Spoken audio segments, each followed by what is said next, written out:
In this video, we're going to take a look at the Vela Exchange and we're going to compare that to the GMX Exchange. And if you're unfamiliar with both of these exchange, you're probably living under a rock, but don't worry because I'm here. I'm going to tell you guys exactly what these exchanges are. And in a nutshell, it's simply a perpetual exchange and these are decentralized exchanges. So we're not dealing with any centralized exchanges. Now, what I want to do is I want to first start off with GMX. A lot of people are familiar with how this ecosystem works, but what I want to compare exactly here is the tokenomics from both of these exchanges to understand what is the potential of the new Vela exchange.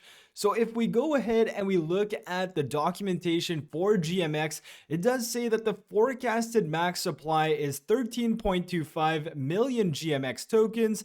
Then it kind of gives you a breakdown of where all of these tokens are going. These are obviously minted over time. It's not a max supply as soon as GMX launched. They are currently sitting around 8.3 million in terms of circulating supply, but it also says that they could mint more than 13.25 million tokens. And they say that this option would only be used if more products are launched and liquidity mining is required. And they do also say that a governance vote would obviously take place.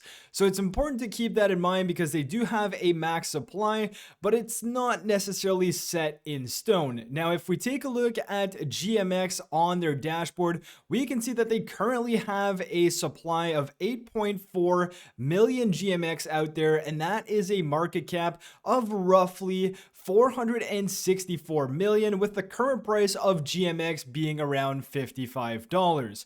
Now, I have been in GMX for quite some time now. I'm not holding on to GMX itself, but rather I am providing liquidity in the form of the GLP token, and that is earning me some passive income in the form of AVAX because I am participating on this on the Avalanche chain. So just to give you guys an idea of what it looks for my dashboard, as we can see, I hold about 1400 GLP, and right now I've made about 10 AVAX. I've already taken out about 8 AVAX, and we can see that I also have about 2.23 AVAX that I could take out, and these are the fees that are generated on this platform. And as a liquidity provider, as a GLP holder, I am getting a portion of those fees in both AVAX as well as GMX. So we can see here the APR, I'm right now only getting some in AVAX, but it rebalances every single week. And we can also see that I do have about 1.66 escrow GMX, which is also worth about $100. So I have made some money on this, and I have been loving GLP and GMX's whole ecosystem. Now, if we take a look at the new Vela Exchange, this is what is coming out relatively soon here. It's supposed to come out on January 31st, so that's only in a few days. It's only going to be a beta at first, but nonetheless, this is the new era of perpetual dexes.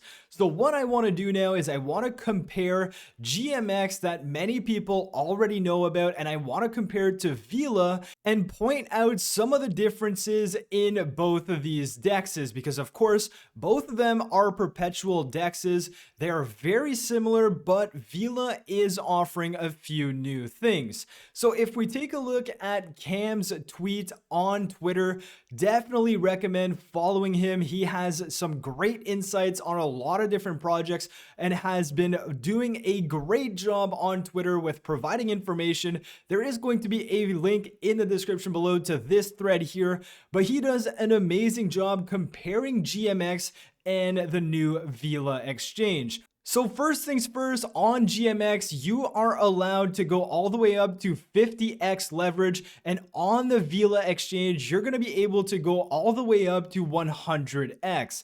Now, if you're not too sure what leverage does, I would strongly recommend doing some research on that before you start using it, because you could simply just blow up your account in the matter of a few seconds.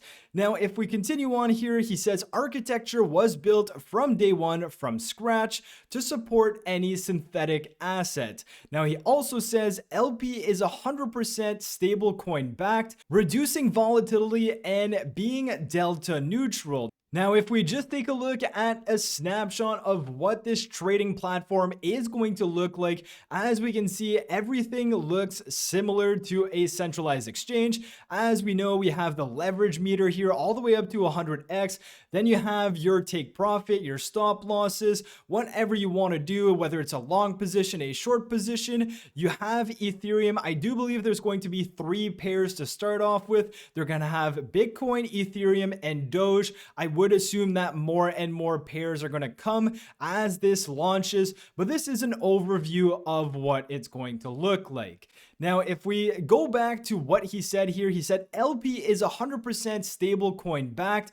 And if we go back to GMX to understand this a bit more, as we can see, GLP here is the liquidity token of GMX, and the composition of GLP is actually made out of all of these different crypto coins. Now, as I said, I'm providing liquidity on the Avalanche chain, but if you do this on Arbitrum, you would have more in terms of Ethereum. But as we can see, you have 50% of the GLP allocation that is made of stable coins, and the rest are volatile assets. And the VLP token, which is the liquidity token of the Vela Exchange, is going to be based on USDC and USDC alone. It's not going to have any AVAX, it's not going to have any Ethereum or any volatile assets. Now, if we take a look at their documentation, it says that VLP is a liquidity provider token of the Vela Exchange. Of course, we know that, and it's based on USDC staking and can be redeemed for USDC at any time. Now, going down in their documentation, they say that if you are planning to mint VLP, there is going to be a bit of a cooldown period, about 3 days to cool down before you can actually switch it back to USDC. And it also says that USDC is going to be the only available option at the time of launch. So maybe they are going to add future stablecoins, but again, VLP is always going to be backed by stablecoins, and it won't have any allocation as to having other volatile assets. Now, you may be asking yourself, well, Eric, why in the world would I want to mint VLP? Why not just hold a USDC? Well, similarly to GLP, if you are minting VLP, you are going to earn some platform fees, and you're going to earn up to 60% of the platform fees generated by trading activities. So very, very similar concept to GLP with GMX. As the liquidity providers of this exchange, you are entitled to get 60% of the platform fees. And if we take a look at this diagram, we can see that the VLP pool is, of course, affected by traders making or losing money, similar to GMX. And we can also see that the VLP pool is actually being provided with fees from opening / closing trades, as well as VLP minting fees, as well as funding fees for leverage. Now, going back to Cam's thread, if we continue on with the differences, he says a huge amount of additional trading management options, including stop market orders, linked orders, as in multiple triggers for single position, multiple take profits for one position, and more. So obviously we can understand that there is going to be a lot more additional features that you can have on the Vela Exchange in order to trade that you not necessarily have on GMX. Now, moving on, there is going to be a fiat onboarding / offboarding integration, and that's actually massive because, as we all know, as crypto users, in order to get your money off of whatever it is in, you need a centralized exchange. And here, if Vela Exchange actually offers that, where you can take your Bitcoin or whatever you hold and move it out of that and put it into your bank account, that is going to be a great asset for Vela, and it may bring more people to use this exchange than another exchange, for example. Now, you're also going to be able to probably use a credit card. I'm not sure which third party they're going to be using, but you're going to be able to onboard your fiat into this exchange as well. And there's also a real-time notification engine. So if you want to stay up to date with your trades, you can obviously enable those notifications. They are going to have lower fees than GMX. That's interesting as well. They are also going to be performing the Vela buyback program. This Vela token is the utility and governance token of the Vela Exchange, and it's very similar to the GMX token for the GMX Exchange. Now, you may be wondering, what is this Vela buyback program? Now, to understand better what the Vela buyback model, we have to understand the reward cycle, and each reward cycle is going to be 35 days in terms of length. Of course, the cycle 0 doesn't count here. It is a bit different, but if we take a look at cycle 1, cycle 2, cycle 3, you're going to see that they are going to be collecting fees for the first 14 days. Then there's going to be a buyback period, which is what we're going to talk about. And then there's going to be rewards paid for the next 14 days. And that's going to be the rewards paid to the people who are providing VLP. Now, to zoom in on the buyback model, this is a mechanism that will be used to stabilize the supply of Vela. Now, they do offer a formula here, but I think it's much easier if we understand it with an example. And as we can see, these buyback periods are happening every 2 weeks over a span of 7 days. And to give an example, let's say that the projected buyback treasury values is 350,000, and that will essentially be dedicated towards Vela buybacks. And to get this $350,000 that would go to buybacks, this is assuming that there would be $500,000 in spot trading fees and $1 million in perpetual trading fees.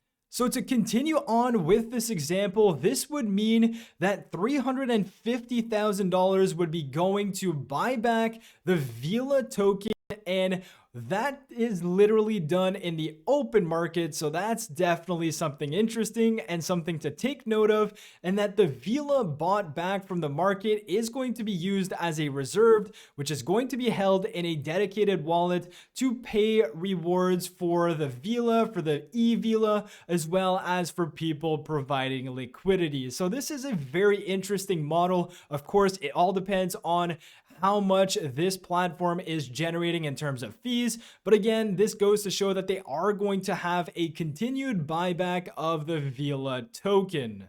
Now, going back to Cam's thread, and to finish this off, one of the things I'm also super excited about is the fact that Astrobit is going to be utilizing this DEX in order to have their trading bots on there. As we can see here, this is exactly what we have Cam saying, and I am personally using Astrobit. I am loving these bots, and I'm definitely excited to see these bots go on a DEX rather than on a centralized exchange, because of course we never know when the next centralized exchange is going to fail. So to summarize what we've talked about, and there's so much more to talk about, but I don't want to make this video more than 30 minutes long. So to summarize, GMX is the utility token and governance token of the GMX exchange, and GLP is the liquidity token of GMX. Now, similarly, Vela is the utility and governance token of the Vela Exchange, and VLP is going to be the liquidity token as well for the Vela Exchange. Now, the moment you've all been waiting for is what were to happen to the price of Vela if we had the same market cap as GMX. Now, going back to the GMX dashboard, as we've said, there is a market cap of roughly $463 million.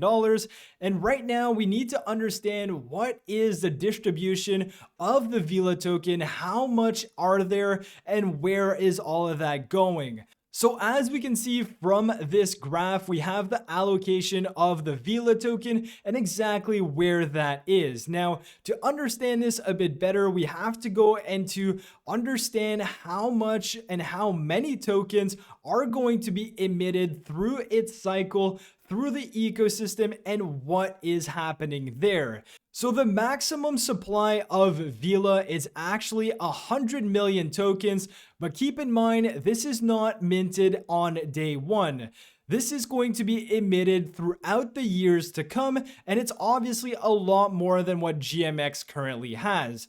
As we know, GMX has about 8.4 million tokens with a soft cap of about 13.25 million tokens. So if we take a look at this graph here, we can see the emission of the Vela token throughout the years. And as we take a look, if we imagine we're in 2025, we can see that there would be around 33,000 tokens in circulation. Now, to do an actual comparison with this, we have to take a point in time and to understand what would be the supply at this given point. So I'm going to take 30,000 Vela tokens in circulation, which would basically bring us to the mid part of 2024, around May, around June. We can see that this line intersects with 30 million. So that means that in June 2024, there are going to be 30 million tokens, and we can now do a comparison with GMX. So if we take our calculator and we know that the current market cap of GMX is 463 million. So if we put that in, and again, if we assume that in 2024, there are going to be 30 million tokens of Vela in supply, not too sure if that's going to be circulating supply or the max supply. We are still going to have to wait and see how all this ecosystem comes out. But to be conservative, let's assume that there's 30 million tokens in circulating supply. So if we do that and we divide it by 30 million tokens to get the price of one Vela token, if we do that, that's going to give us a price of $15.4 for the Vela token in 2024. When we have this amount of tokens in circulating supply, we can see that if Vela were to hit the same market cap as the current market cap of GMX, we could see a price of about $15. Now, you can obviously do this with any assumption of the Vela token. So if we were to say there's 463 million in terms of the GMX market cap, and that even if it says there are going to be 30 million tokens here, let's assume the circulating supply would only be 25 million. So instead, I can go ahead and divide this by 25 million, and that would mean that Vela would be at about $18. So this is how you can compare GMX and Vela. And to give you an idea of where Vela is currently trading, it's only been out for a few days and the exchange isn't even out yet. So keep that in mind. But right now it is sitting around $2.42. Now, something else to keep in mind, there's only 10 million circulating Vela in this ecosystem right now. So as we take a look at this again, it is going to continue increasing. And as it continues to increase, you have to keep that into account because, of course, if more and more tokens are in circulation, and if you compare that to the GMX market cap, you have to keep that in account. Now, lastly, I've seen a lot of people use the DXP allocation to calculate a potential price for Vela, and I don't believe that is the right way of doing it because the DXP allocation is only 7% of the entire Vela supply. So again, you have to take the entire supply of Vela and not only the current DXP allocation. So just keep that in mind. But with all of that being said, I'm super excited to see what happens with the Vela Exchange. I'm actually providing liquidity to Vela. So I have Vela and wrapped Ethereum in a pool, accumulating some fees for me as well. And I'm probably going to get into VLP similarly to GLP and provide liquidity to Vela's exchange. So I hope you guys enjoyed the video. If you have any questions, let me know down in the description below. I am going to leave a few links down there. And if you want to join my Discord and ask me anything there, you can do that as well. But if you've enjoyed the video, smash the like button, subscribe to the channel if you're new, and I'll catch you guys in my next video. Peace.